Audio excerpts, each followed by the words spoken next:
Let's talk heroes. You'll notice that they each have their own kind of little logo. That's important.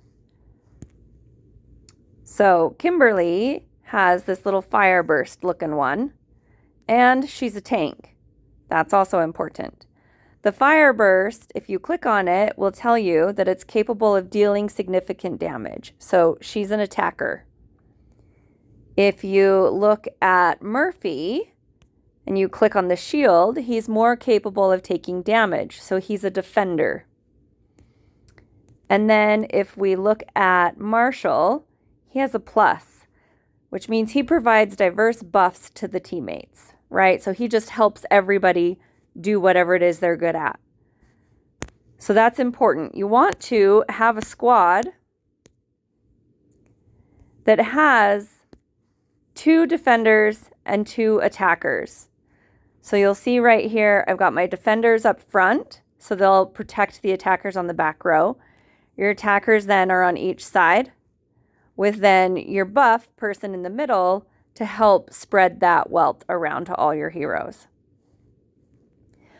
The other thing that's important to note is this right here. If you click on it, it will tell you what troop type counters another type.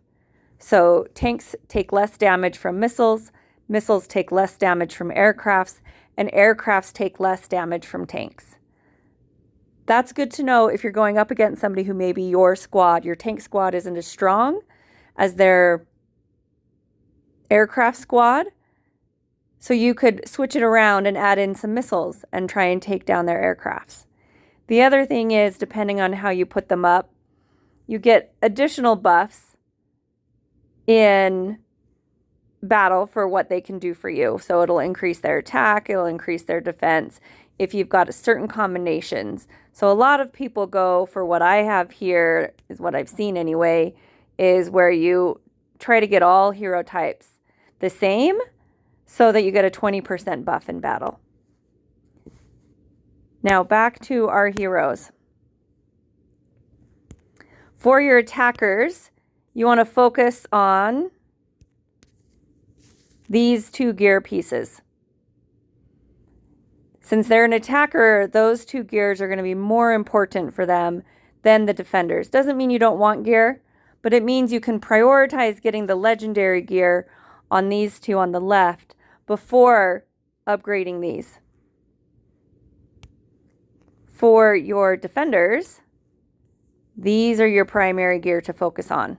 So you'll see that on both of these heroes, Kimberly has 40 on each of her attacker gears, while she's only 30 and 10 on the defense gears. But Murphy has 40 on his defense gears, while lower ones on his attackers. On the buffs, they just help everybody and everything, so you can kind of do those however you want and however you have resources for. That's a little bit about heroes. Keep that in mind.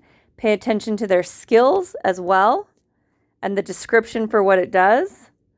I tend to prioritize and prefer ones that impact all of the team if they have one. A couple to note are Mason.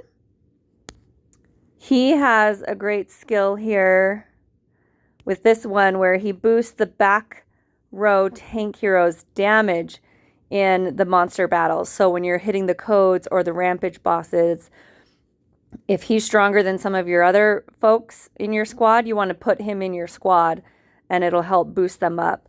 The other one that has a good buff that I have another video on, but we'll do a reminder for here if you haven't seen it, is right here on Monica. Right down here, you can see that after your squad defeats Ironhead, Glutton, Miser, and Doom Elites, she will bring you back more RSS, more resources. These are your zombies that you can search for on the map, and the zombies, the big zombies that you can rally on. So, important skills to note on your heroes and prioritize upgrading those as well. That's it for heroes for right now.